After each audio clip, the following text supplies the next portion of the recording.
have the Director of Transportation, Aldair Castro, and Assistant Superintendent of Finance and Facilities, Marcus Leon. Welcome to the show. Nice to have you here. Happy to be here. Yeah, Marcus, welcome. Welcome to the show you're the first time. Marcus was here, I think, most recently walking on when we were doing a tribute to the retiring Jeff Beal. But Aldair, this is your first time on the show. Welcome. First time. Thank you. Great. Director of Transportation. We had a chance to spend some time with your team at Loomis Park a few weeks ago when you had a little demo with the electric buses. Mm-hmm. How'd that go? It was neat. It was nice to show the community what the electric buses can do other than transport our kids. We had some snow cone machines plugged up and we gave snow cones to the kids in the community, and it was nice. Now, do you actually plug in a snow cone machine? Because I'm trying to imagine what electricity does in the process of making a snow cone. For sure. So it was a little machine that was pretty much to show we can plug anything to the bus, but we kind of used that because it's so hot out, and it was nice to be able to have the kids come by and get a snow cone. It's the idea that these buses can be used to power other things besides buses? Correct. They can be used in an emergency. They can do some lights in the building or things like that. So it was nice to show the community what our buses can do. How many electric buses does JPS have? 21. And out of a fleet of how many? 55 buses. Wow. And you want to get more? EVs? I'm not sure. This is the guy that. It's up to the finance guy. So they cost more than a regular bus? They do. They do cost more. We were fortunate enough to procure these through the EPA Clean Bus Grant a few years ago. And then we received an award from the MDE for clean buses as well, which we're in the planning stages of maybe adding one or two more to the fleet. And the long run, though, that's where the savings is, right? For sure. You're able to save on things like gas and oil and things these buses don't require, just electricity to make them go. So it makes them more efficient, a lot quieter, healthier, better for the kids, good for the district, good for the community. That's a good point. All those things. There's no oil filter.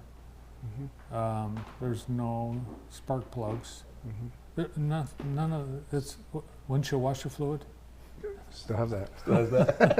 Still have that. Clean them. Now, I was at Seymour Ford the other day, and they said that Ford's working on this new electric vehicle that will charge the battery as it drives down the road, and you'll never have to plug it in. So our buses do something similar called regenerative braking. When you're driving and you let go of the pedal, it'll start to charge the bus. Not too extreme. It'll get 2% every 3% every time you regenerative brake, but it helps out. That was actually my idea. I thought of that. So I was thinking about it on a bike, because on a bicycle, you could get a light, a headlight for your bike, and it requires batteries. And I thought, well, why don't we just use the generation of the wheels, the pedals to power the headlight on the bike. I'm still hoping that I can invent that. Welcome to Jackson, by the way. Thank you. How long have you been here? So going on 3 years now. How did you end up here? So me and my wife moved up here. Originally started a freight business during COVID time, but didn't work too well, Then I led at JPS. And nice. And you're originally from? Miami, Florida. How do you like our winters? I'm enjoying the heat now. I'm enjoying the weather now. And my wife is bracing herself for what's coming soon. Well, I was going to say, how do you like our summers? But it's been hotter here than in some parts of Florida. It has been hot, but we appreciate the short heat you guys get here, so we take advantage of it all we can. Yeah, we love the variety, four seasons. Definitely. Well, Marcus, I know you and all the school districts throughout the state are challenged because you don't know yet what the state budget is going to allocate to our school districts. How much of a wrench does that throw into everything? It's a big wrench, right? Because, as you know, schools have to approve a budget before July 1st for the next year. And typically we'll have a pretty good idea of what we will receive from the state at that time, but not this year. So everybody's putting their guessing hats on, and hopefully we'll have one soon, and if we need to make adjustments, we'll do it. But you can't make any kind of real financial plans until you know what you have to work with. It's definitely challenging. Yeah. It does make it more difficult, yeah. I mean, make plans A, B, and C, right, for whatever shakes out. Well, you also oversee all the facilities, of which there are many, and I think one of the harbingers of how hot and dry our summer is the lawn at Parkside, and it looks great. Thank you. So I think we've had a good amount of rain too. Yeah, we've had a decent amount of rain too, and it's helped keep the grass nice and green at all of our sites, and yeah. Schools look great. Thank you. They're all ready for back to school. Any big major projects this summer? Working hard, just getting all the classrooms ready, cleaning the floors, the hallways, moving some things around. Kind of winding down the 2018 bonds. So there's not a lot of construction going on this year, so that's a good thing. But really just getting ready for the new school year. Nothing too major this year. We're looking ahead. I know that the district is considering a number of improvements and I think upgrades to all the school buildings eventually, and the voters will be hearing more about that in the next few months. So getting kids to school via buses, what do parents, families need to know? And in particular, maybe first-time users of JPS transportation. So, especially this year, we want to really try and connect with the community and really be there and show them that we're here for any complaints, any concerns.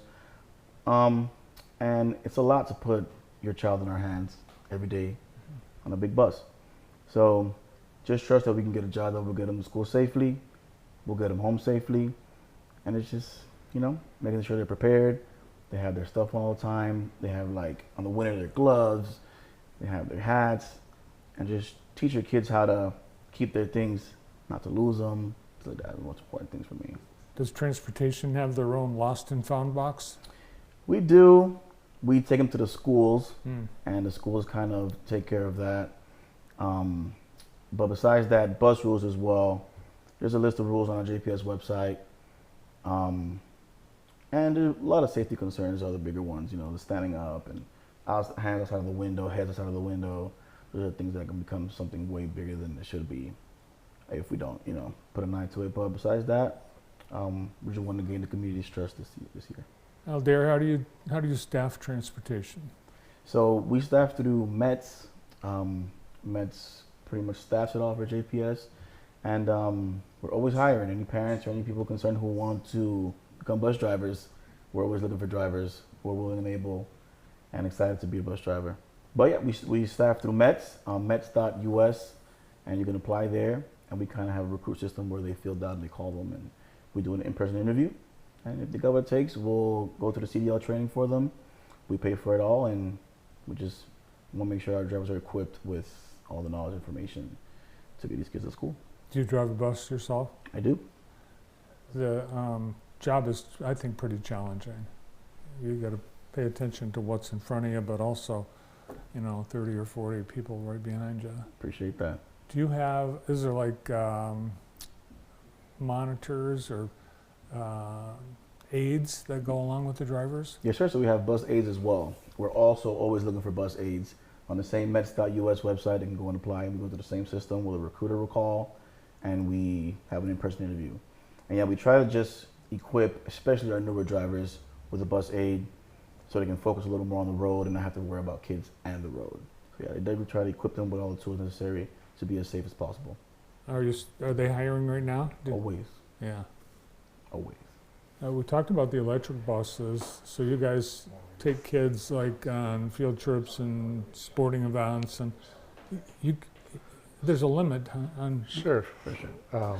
I guess it depends where the field trip is. If it's in town, we could use one of the EV buses.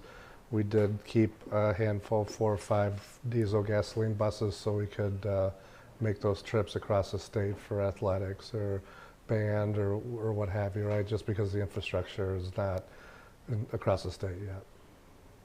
And we'll see those buses in like 3 weeks. Well, maybe, they'll be out, for things like that. But Mhm. drivers, they see a school bus. What do you want people to know on, especially their first few days of school as they're getting used to new traffic patterns? Of course, so we have precious cargo on there all year long. So I want drivers to know, be patient. A lot of our newer kids and newer parents don't know where the stops are. We might have to double back. We might have to do this, that, and to accommodate our kids and our students. So just be patient. I know from August, middle of September, it's gonna be kind of crazy out there. Getting all the routes situated and the kids at the right spots. But we're just patient and just be patient with us.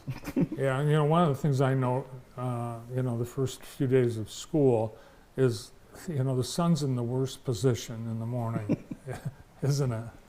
I mean, it can be blinding. Blinding, yep. Yeah. So yeah, be careful. And everything people need to know in terms of transportation, schedules, policies, it's all on the JPS website. It's all on the website, and we definitely send a lot of information home. Probably in the next few weeks, as we get closer to the start of school, we'll be sending out route information to families so they know ahead of time what those times and stops are. We're also trying to be present at the next week's open houses and, well, no, not next week, the week after. Be there and kind of show parents and give them information, let them know things that we think is important for them to have. So Great.